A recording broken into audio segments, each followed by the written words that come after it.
बिस्मिल्लाहिर्रहमानिर्रहीम अस्सलामुअलैकुम वरहमतुल्लाहि वबरकातुहू। उम्मीद है आप सब खैरियत से होंगे। अल्लाह पाक सबको खुश रखें, आबाद रखें। आज मैं आपके लिए लाई हूँ बहुत ही मज़ेदार आलमंड केक की रेसिपी।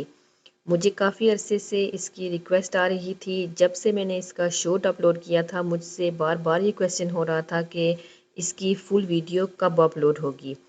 तो असल में मेरी तबीयत कुछ ठीक नहीं रही थी जिन दिनों में मैंने ये केक बनाया था। तो उसके बाद जब मेरी तबीयत थोड़ी सी संभली तो मैंने बाकी वीडियोस जो न्यू बनाई उनको मैं एडिट करके अपलोड करती रही और ये थोड़ी सी पीछे रह गई।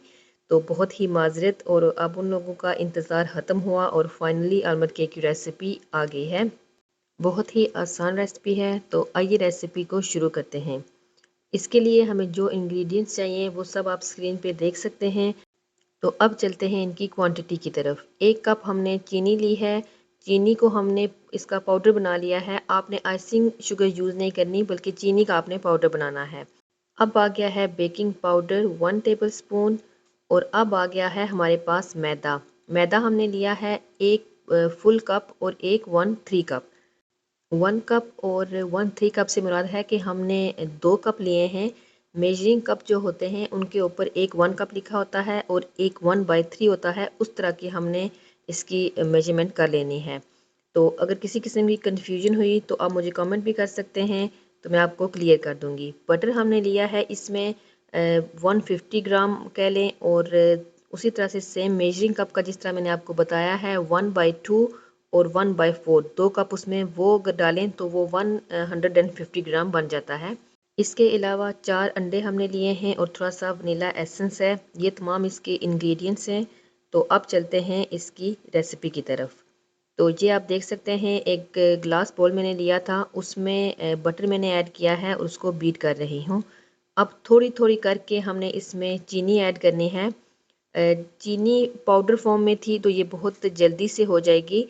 अगर हम साबुत चीनी लेते हैं तो वो बहुत ज़्यादा टाइम लगाती है, उससे बटर फट जाता है और जो चीनी है वो मिक्स नहीं होती। बाज़ औक़ात तो आप अंडे डालें उसके बाद भी आप बीट करते हैं तब भी वो मिक्स नहीं होती। तो बेस्ट इसके लिए यही रहता है कि आप चीनी जो है उसको आप उसका पाउडर बना लें और वो उसको यूज़ करें, या अगर पाउडर फॉर्म में चीनी आपको मिल रही है वो आप यूज़ कर लें, लेकिन आइसिंग शुगर आपने इसमें यूज़ नहीं करनी है। अब स्पैचुला की मदद से जो साइड पे बटर ऐसे लग गया है उसको हम क्लियर कर लेंगे और दोबारा से थोड़ा सा बीट कर लेंगे। अब हमने क्या करना है कि एक एक करके हम इसमें अंडा शामिल करते जाएंगे। एक अंडा डालेंगे, फिर हम उसको थोड़ा सा बीट करेंगे।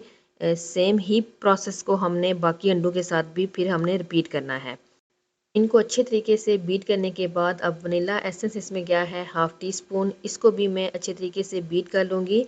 अब मैदा हम डालेंगे एक छाननी में ऐसे, और बेकिंग पाउडर, इन दोनों चीज़ों को हमने आधा आधा करके इसमें डालना है और फिर स्पैचुला की मदद से हमने इसको इस तरह से स्लोली स्लोली फोल्ड करते जाना है। हमने इसमें स्पैचुला ही यूज़ करना है, और मैदा और बेकिंग पाउडर जो है उसको हमने छानना भी मस्ट है, और दोनों ड्राई इंग्रेडिएंट्स को हमने मिक्स करके ही डालना है। ये आप देख सकते हैं। अगेन जब मैंने लास्ट भी जो बचता था हमारे पास वो मैंने डाला है, और अब इसको भी मैं अच्छे तरीके से मिक्स कर लूँगी। तब तक हम इसको मिक्स करते रहेंगे जब तक कि हमें जो मैदा और बेकिंग पाउडर है वो अच्छे तरीके से इसमें मिक्स ना हो जाए। जब ये अच्छे तरीके से मिक्स हो गया तो अब इसमें मैं बादाम डाल रही हूँ। ½ कप बादाम थे, उनको मैंने लंगरी में मोटा मोटा कूट लिया था। अगर आप चाहें तो आप पाउडर भी इसमें यूज़ कर सकते हैं। हमारे घर में क्योंकि चंक्स लाइक करते हैं तो मैंने इसलिए मोटा मोटा कूट के ही डाला है। आप अपनी मर्ज़ी से जिस तरह से भी आप डालना चाहें आप डाल सकते हैं। अब इनको भी हमने अच्छे तरीके से मिक्स कर लेना है, और जब अच्छे तरीके से ये तमाम चीज़ें हमारी मिक्स हो जाएंगी तो अब हम आते हैं इसकी टिन की तरफ। तो ये राउंड मैंने लिया है 8 इंच का केक टिन, और उसके अंदर मैंने लगाया था ग्रीस प्रूफ पेपर। उसके ऊपर मैंने बटर भी ब्रश की मदद से स्प्रेड कर दिया था। और फिर बादाम को मैंने क्या किया है कि मिडिल में से मैंने उसको कट करके उनको 2 हिस्सों में किया है, और इस तरह से मैंने बेकिंग ट्रे में रख दिया है। ये इस तरह से बहुत ही प्यारा लगता है। अगर आप ना रखना चाहें तो ना भी रखें, लेकिन इससे केक की लुक बहुत प्यारी आती है। अब स्लोली स्लोली हम जो बैटर हमने बनाया है केक का जो, वो हमने इसके ऊपर डालना है, और स्लोली इसलिए डालना है कि जो हमारे हमने बादाम नीचे राउंड रखे हुए हैं वो अपनी जगह से मूव ना हो। उनको मैंने बटर के साथ थोड़ा स्टिक किया था, लेकिन फिर भी पता नहीं होता कि वो मूव ना हो जाए, तो आपने स्लोली ही करने हैं। तो अब हमारा केक हो रहा है बेक 180 डिग्रीज पे 40 मिनट्स के लिए। प्री हीटेड ओवन में मैंने इसको बेक कर लेना है। तो ये आप देख सकते हैं केक हमारा बहुत ही अच्छे से बेक हो गया है। तो प्री हीटेड ओवन था 40 मिनट्स के लिए 180 डिग्रीज पे, ये आप याद रखिएगा। और अब मैं नाइफ़ की मदद से इसको चेक करूँगी कि ये अंदर से प्रॉपर कुक हुआ है कि नहीं। आप देख सकते हैं नाइफ़ हमारी बिल्कुल क्लियर है, तो इसका मतलब यही है कि केक हमारा बहुत ही अच्छे से बेक हो गया है। अब हमने क्या करना है कि अब हमने इसको पहले ठंडा कर लेना है। तकरीबन आधे घंटे से 45 मिनट्स लगते हैं इसको प्रॉपर ठंडा होने में।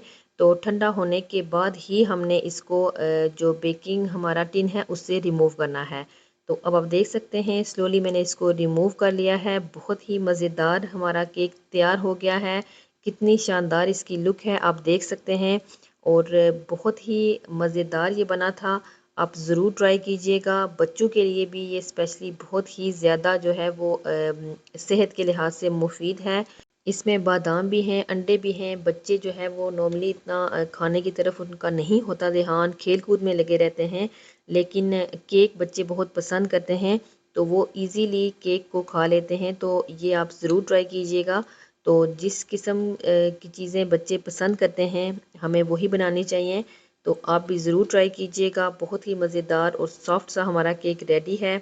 रेसिपी को लाइक और चैनल को सब्सक्राइब करना बिल्कुल ना भूलिएगा। मुझे दुआओं में याद रखिएगा। अस्सलाम वालेकुम।